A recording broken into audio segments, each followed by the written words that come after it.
What is going on, YouTube family? Welcome back to the channel and to another Evo, of course another Evo episode. Today we are switching back to the abandoned Evo 10.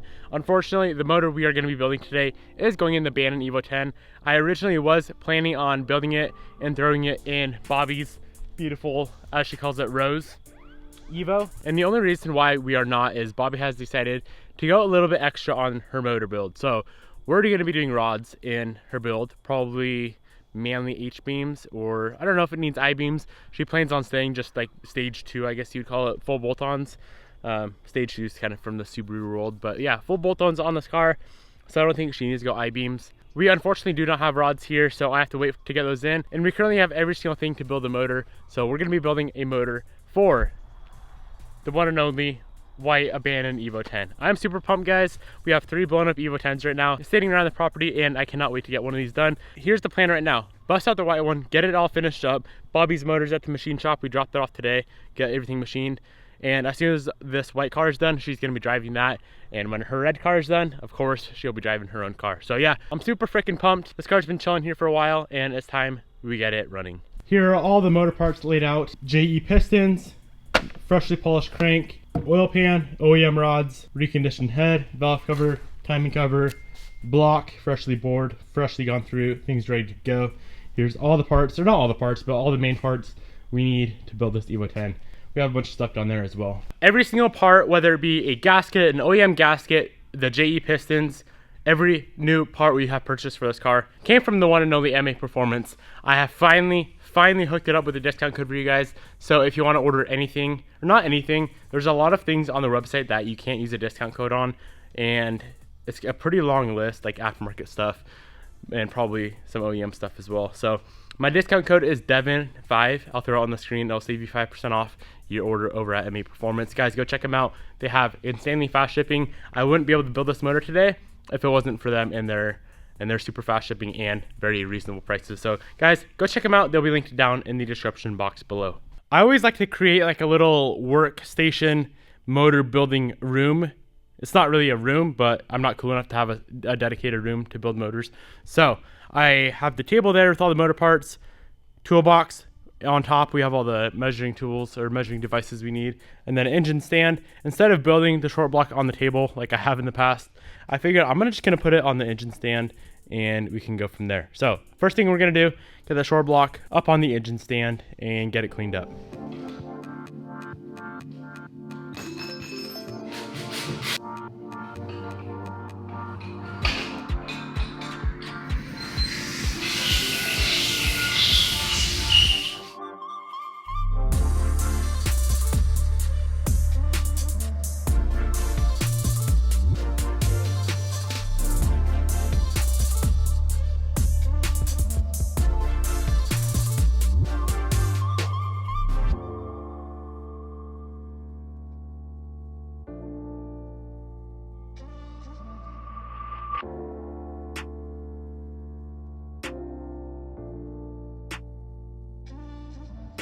The block is all cleaned up, good to go. We will be definitely cleaning it again before assembly, but for now we need to move on to checking all the clearances. So we're gonna check piston wall clearance first. We are running some JE pistons in here. So they set the piston wall clearance at 004. This motor isn't gonna see any crazy boost, at least while we own it. So 004 is a solid number. If it was like my other Evo 10, the half wrapped one where we're shooting for 600 horse, I'd probably want the piston wall clearance to be like 005, a little bit looser. But yeah, so we're gonna check piston wall clearance, we're gonna check main bearing clearance, rod bearing clearance, and then set the ring end gap. As soon as we get all that boring stuff done, then we can move on to assembling the full short block, which I'm very, very excited to do. I don't like measuring. It's never been that fun for me. It is getting better because I have a bunch of nice tools now. I bought a bore gauge and I have all the proper stuff to do it instead of using plastic gauge. So it's getting more fun, but I definitely like assembling a lot better. Let's get after it.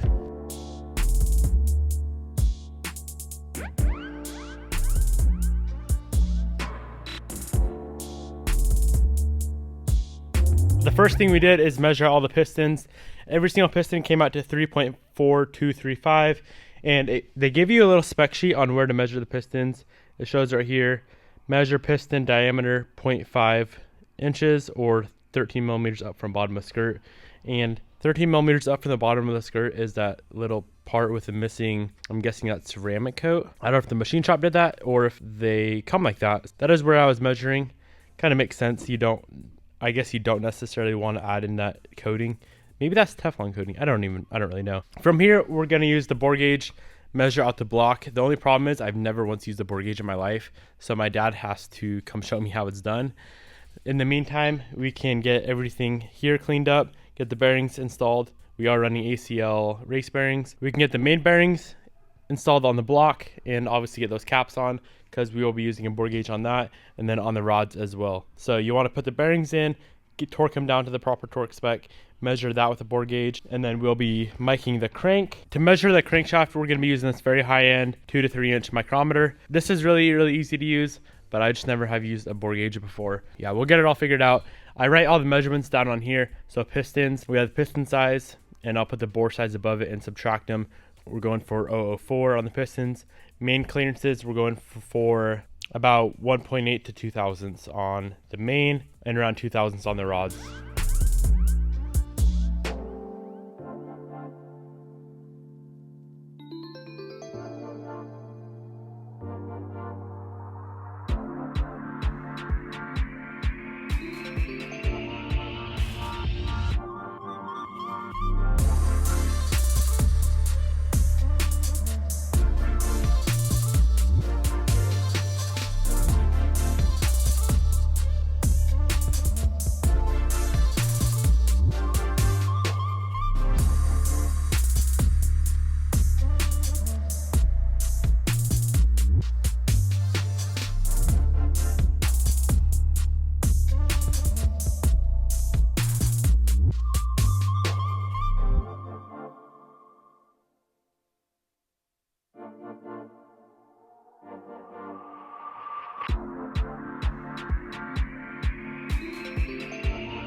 All right, so we finally got this thing figured out. The only problem that we are seeing with this is it is uncalibrated, brand new out of the box. This is a bit cheaper of one that I found on Amazon. It's a Fowler.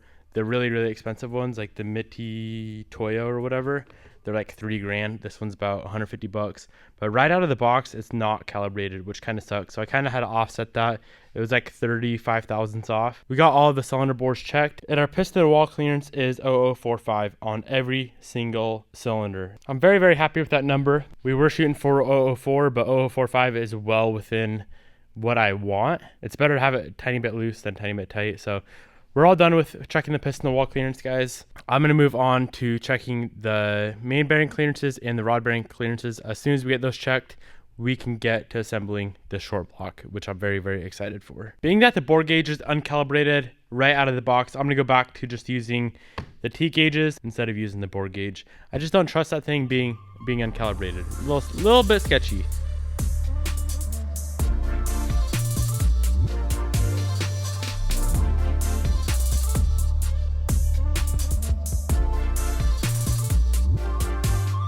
So since we're using factory rods with factory bolts, the torque spec on these is a little bit different than what we're used to. They go to 15 foot-pounds and then an additional 90 degrees. So you'll do the 15 foot-pounds, mark a line, and then twist it another 90 degrees with a ratchet, and you should be good to go.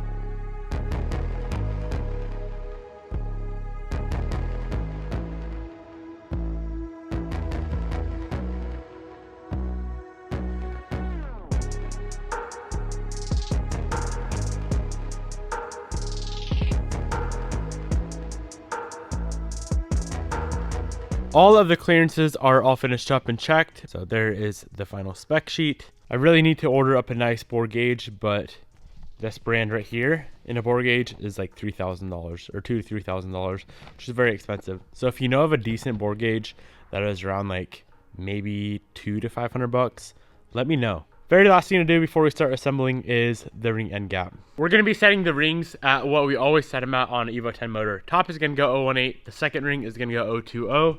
So let's grab our ring filer and get to work, boys.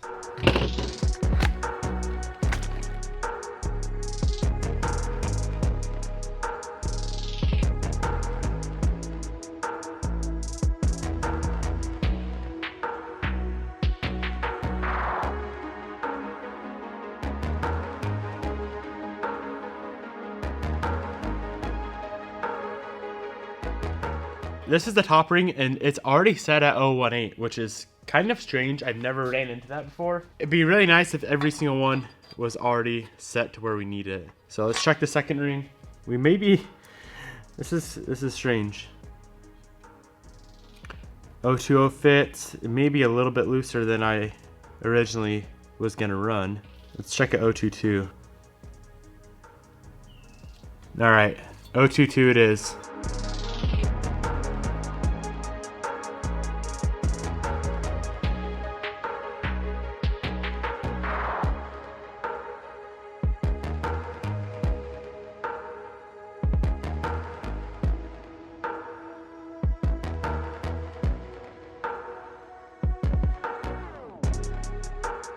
Well guys, that was pretty strange. I've never ran into that. It's not a problem, but if I wanted to run them tighter, which I was planning on running the second ring at 020 and every single one is at 022. It's a little bit strange, a little bit odd. I've always had to file every single ring in the past on every other motor I've ever built, but I guess that saves us about probably 30 minutes of ring filing. Next up is just to get the rings onto the pistons. We're gonna get the pistons on the rods, get the rods into the block using a ring compressor, and then get the crank in, get everything obviously torqued down to the proper torque spec for the OEM bolts. And then we'll have a full short block. We can move on to doing some head work. I'm really excited. I've had a short block sitting up there forever now for my half-wrapped Evo 10, but I haven't built like a full blown motor in quite a while.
So what we are doing right now is throwing in an oil squirter and making sure that the pistons don't hit the oil squirters when you turn it over. So I'm gonna throw the crank in completely dry, no lube whatsoever, and yeah, just make sure the pistons aren't gonna hit. If they do, we're gonna have to bend them or shave them down a little bit, just like we did on the Wiseco piston motor.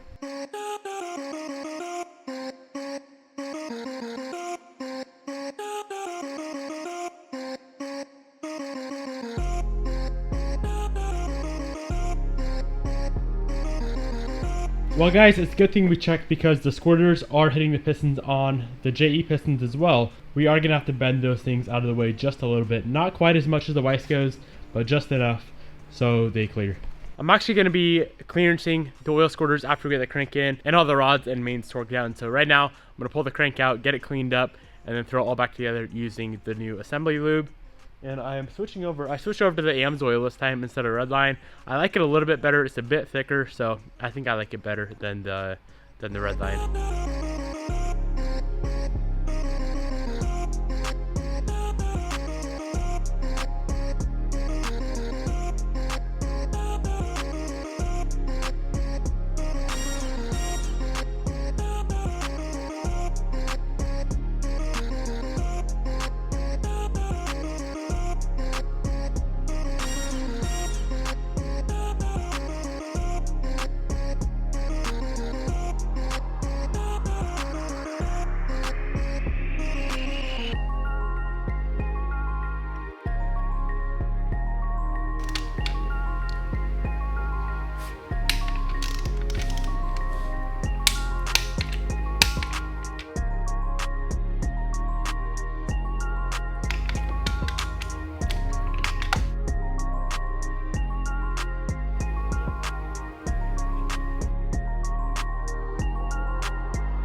We got all the rod and main bolts torqued down. Last thing to do before we put the engine girdle on, which is like the bottom part or the bottom half of the block, was to bend the oil squirters and get them installed on the motor. So we have to bend them probably about eighth to a quarter of an inch, just to get them out of the way a tiny bit so they're not hitting the pistons. Alright, so I just test fit the one we just bent and it's good to go. I'm going to bend the other three, get them torqued down, and then we can get the engine girdle on.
Alright, the full bottom end of the motor is completely done, completely built.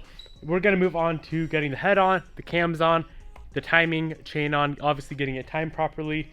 And then from there we can get the timing cover on, the oil pan on, and we will have a complete ready to go motor. I'm super freaking excited, guys. So let's grab the head. It's on the shelf over there. It should be all cleaned up, ready to go, but I'm going to check it over one more time and then we can get it on to the short block.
the motor is fully built, ready to go into the car.